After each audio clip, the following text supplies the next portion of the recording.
पुढील नाम आहे नंदन.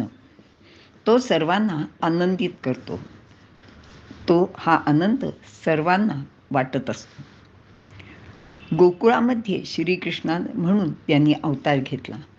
त्यावेळी त्यांनी आपल्या वेगवेगळ्या लीलांनी तिथल्या सर्वांना, गोकुळवासियांना आनंद दिला.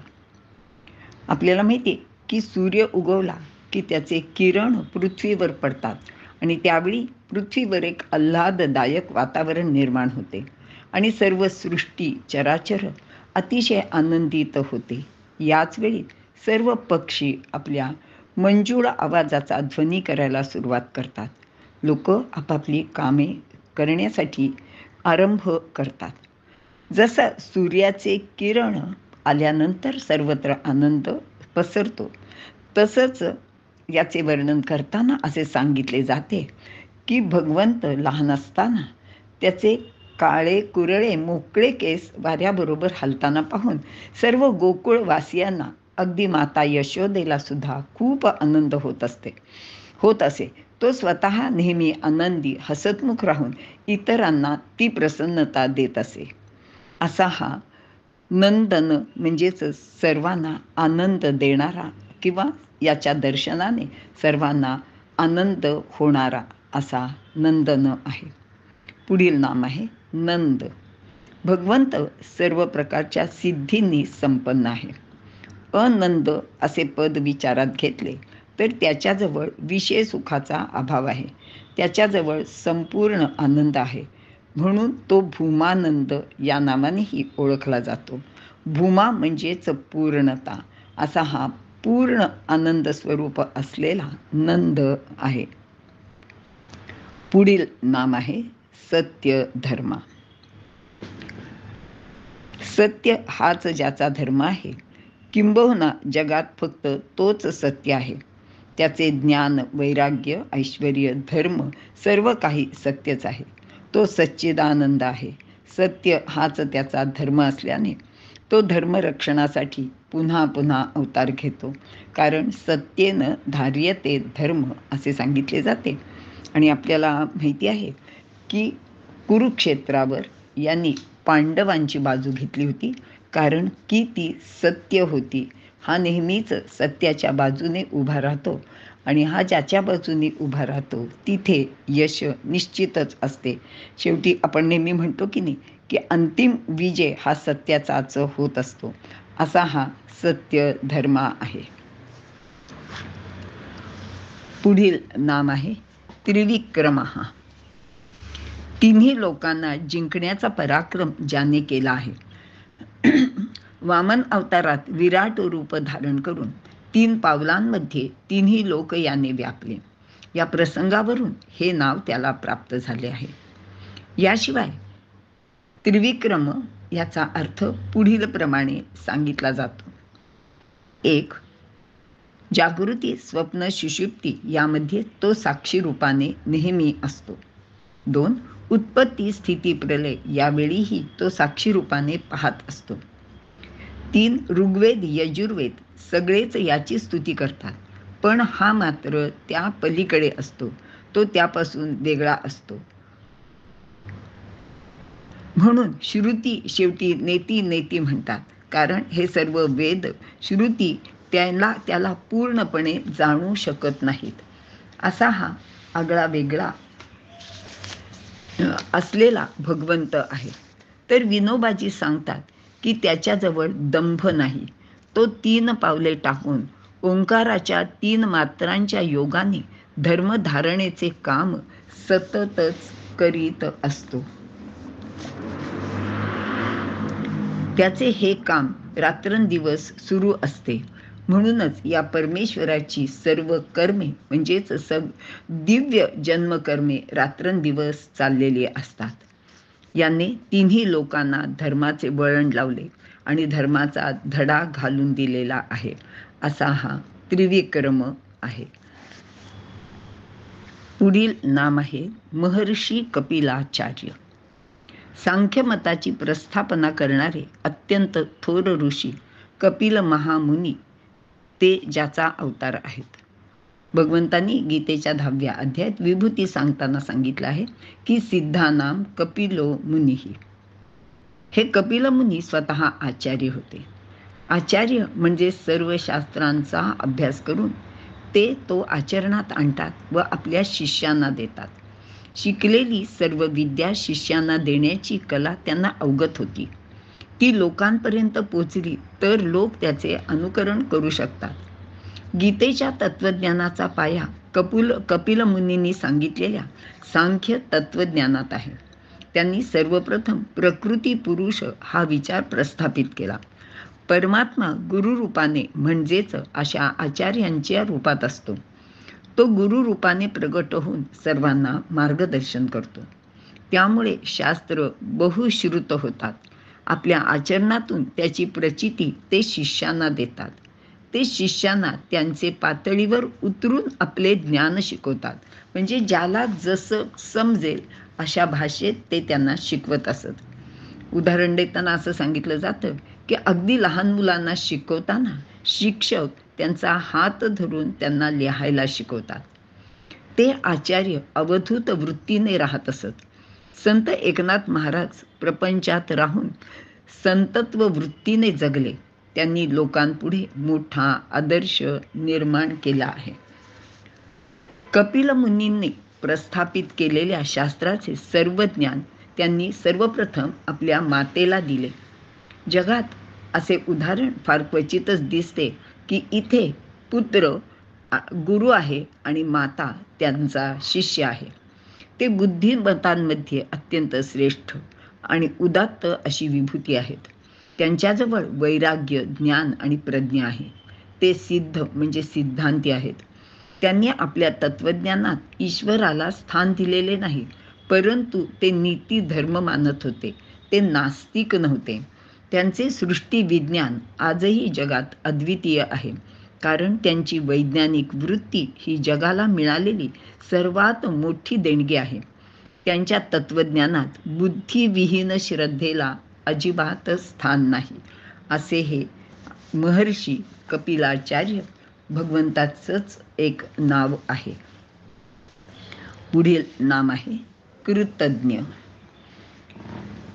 केलेल्याचे ज्ञान ज्याच्याजवळ आहे, कार्यस्वरूप जे जगत त्याचा हा ज्ञाता आहे. कृतज्ञतेचे तो अत्यंत कृतज्ञ आहे. कृतज्ञतेचे दर्शन परमात्मा आपल्याला नारळाच्या वृक्षातून घडवतो. म्हणजे असं असतं की नारळाचं झाड जेव्हा आपण लावतो तेव्हा सुरुवातीला त्याला पाणी द्यावं लागतं, त्याला जगवायला लागतं, त्याच्यासाठी थोडी मेहनत घ्यावी लागते. परंतु एका विशिष्ट वर्षानंतर त्याची कोणतीही काळजी घेतली नाही तरी ते झाड आपल्याला फळं देतं. कोणतीही काळजी घेतली नाही म्हणजे अगदी त्याला पाणीसुद्धा दिलं नाही तरी नारळ आपल्याला फळं देतो आणि भरभरून देतो. याशिवाय त्या झाडाच्या प्रत्येक गोष्टीचा उपयोग असतो. म्हणजे नारळ म्हणजे आपण त्यातलं खोबरं, पाणी ह्याचा तर उपयोग करतोच, पण त्याच्या करवंट्या, शेंड्या, झावळ्या ह्या सर्व गोष्टींचा सुद्धा आपल्याला व्यवहारात अनेक प्रकारचा उपयोग होत असतो. असे हे नारळाचे झाड कृतज्ञतेचे फार मोठे प्रतीक आहे. याशिवाय भगवंत कसा कृतज्ञ आहे याबद्दलची एक रामावतारातली गोष्ट सांगतात की राम, लक्ष्मण आणि सीता वनवासात असताना एकदा सीतेला म्हणजे जानकीला तहान लागली. तलावापर्यंतचा रस्ता कळत नव्हता, नक्की कुठे पाणी आहे ते कळत नव्हतं. अशा वेळी एक मोर तिथे आला आणि त्यांनी सांगितलं की मी तुम्हाला रस्ता दाखवतो, पाण्यापर्यंत घेऊन जातो. आणि तो पुढे चालत होता. मात्र तिथला रस्ता चिंचोळा, थोडा काट्याकुट्याचा होता. बरं, मोर किती नाही म्हटलं तरी पटकन उडी मारून किंवा थोडंसं उडत जाऊन पुढे जात राहिला. पण ह्या तिघांना त्याच्या गतीप्रमाणे त्याच्या मागोमाग जाणे जरा अवघड झाले. त्यावेळी त्यांनी ह्या तिघांना आपला कुठे आहे, कुठल्या रस्त्याने जातोय हे कळण्यासाठी आपलं एक एक पीस तोडून टाकलं आणि त्यांना सांगितलं की ह्या पीस जिथं टाकलाय त्या दिशेने तुम्ही पुढे पुढे येत राहा.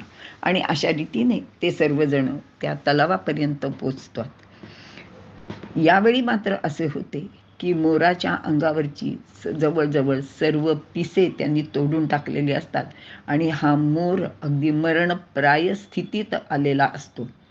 आता मात्र श्रीरामांना फार वाईट वाटते. ते त्याला जवळ घेतात आणि त्याला सांगतात की बाबा रे, तू माझ्यासाठी जे काही केलेलं आहेस त्याची मी नक्कीच जाण ठेवीन आणि हे जे तुझे मोराचे पीस आहे हे मी पुढील अवतारात आपल्या मस्तकावर धारण करीन. असा हा भगवंत कृतज्ञ आहे. कारण त्यांनी हे पाहिलंय की एक जीव परमात्म्यासाठी किती त्याग करू शकतो आणि तो त्याग तो प्रत्येक वेळी लक्षात ठेवतो आणि तो कृतज्ञ राहतो, त्याची परतफेड करतो. आणि अशीच एक द्रौपदीची गोष्ट सांगितली जाते की भगवंताच्या बोटाला जेव्हा जखम होते तेव्हा ती आपल्या पदर फाडून त्याला बांधते.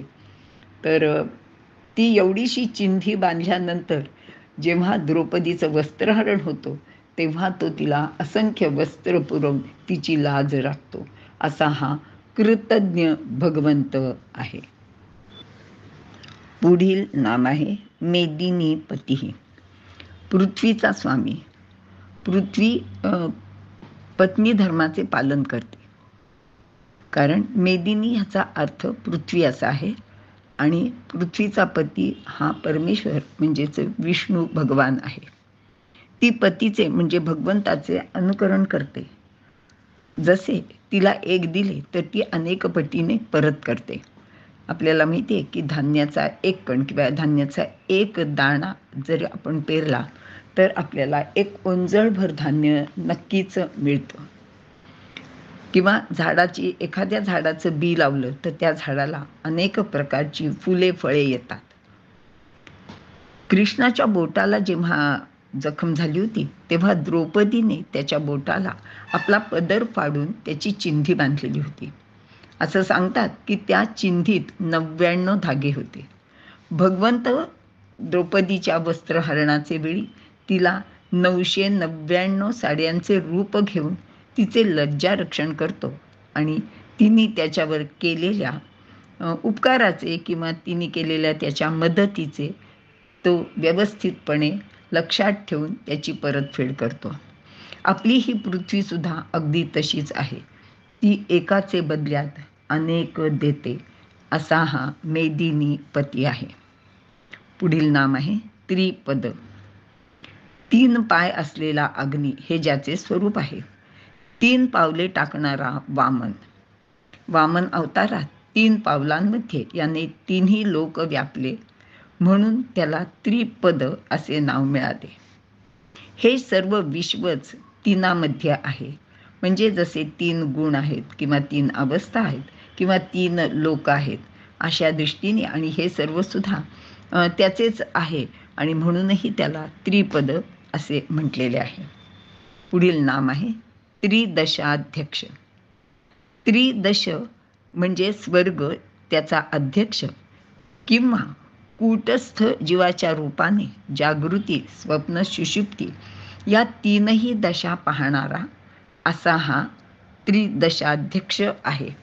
या 3ही अवस्थांकडे जो फक्त साक्षी रूपाने पाहतो. आपल्याला माहिती आहे की आपण आपलं वय झाल्यानंतर कधीतरी आपले जुने अल्बम काढून बघतो. त्याच्यात आपला बालपणाचे काही फोटो असतात, काही तरुणपणाचे असतात आणि काही अगदी अलीकडचे म्हणजे वृद्धावस्थेतले असतात. ह्या 3 अवस्था जेव्हा आपण बघतो त्या फोटोमध्ये तेव्हा आपण किती त्रयस्थपणे त्याच्याकडे बघतो. कधीकधी आपल्याला आश्चर्यसुद्धा वाटतं की अरे, आपण लहानपणी असे दिसत होतो, तरुणपणी असे दिसत होतं. काही वेळेला लोकांना ते खरेसुद्धा वाटत नाही. परंतु आपण त्या अल्बममधील फोटो आपण अत्यंत त्रयस्थपणे पाहतो आणि थोडीशी आपण त्याची मजासुद्धा घेतो. तसाच हा या 3ही अवस्थांकडे किंवा या सर्व जगाकडे पाहतो. तो अतिशय साक्षी रूपाने पाहतो आणि म्हणूनच त्याला अध्यक्ष असं म्हटलेलं आहे. महाशृंग. महाशृंग म्हणजे मोठं शिंग असलेला किंवा ज्याचे शिंग अतिशय मोठे आहे असा. आपल्याला भगवंताचे दशावतार माहिती आहे. त्यातील पहिला अवतार मत्स्य अवतार होता.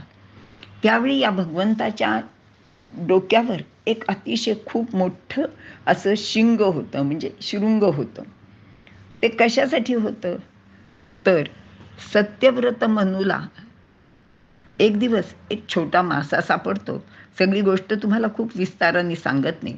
आणि तो मासा त्याला म्हणतो, की "तू मला माझं रक्षण कर आणि मी तुला बरोबर त्याच्यासाठी काहीतरी पुढची गोष्ट सांगत जाईन."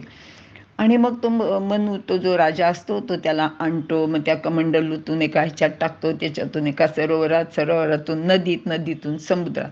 पण ज्यावेळी त्याला समुद्रात नेऊन सोडतो, त्यावेळी तो मासा त्याला सांगतो, की काही वर्षातच ह्या पृथ्वीवर प्रलय होणार आहे आणि त्यावेळी मी तुझ्याकडे येईन आणि त्याची सूचना तुला आधी 7 दिवस मिळेल. त्यावेळेला तू सर्व, म्हणजे सप्तऋषी, सर्व झाडांची बीजे, सर्व प्रकारच्या प्राणीमात्रांचा एक बीज रूपाने असलेलं जे काही आहे, ते सगळं तू एक मोठी नौका तयार कर आणि त्या नौकेत सर्व या गोष्टी तयार ठेव. ज्यावेळी प्रलयाला सुरुवात होईल, त्यावेळी मी तुझ्याकडे येईन आणि मग पुढे काय करायचं ते सांगेन. प्रमाणे प्रलय व्हायला लागतो. सगळीकडे पाणीच पाणी होतं. अतिशय मोठा पाऊस सतत पडत असतो. आणि एक दिवस खरोखर हा मोठा, अगदी सोनेरी रंगाचा मासा, त्याच्या डोक्यावर खूप मोठं शिंग असतं आणि हा या राजाकडे येतो आणि त्याला सांगतो, की ती जी तुझी नाव आहे, त्याला एक चांगला पक्का दोर बांध आणि तो दोर माझ्या शिंगाला बांध आणि मग मी तुला ह्याच्यातून पार करीन. आणि त्याप्रमाणे तो जो महाशृंग असलेला मत्स्य आहे, म्हणजेच भगवंताचा अवतार आहे, तो या राजाला या प्रलयातून बाहेर काढतो आणि ती नौका घेऊन अगदी पर्वताच्या एका उंच शिखरापर्यंत पोहत पोहत नेतो. या कथेच्या संदर्भात हे नाव याला प्राप्त झालेले आहे.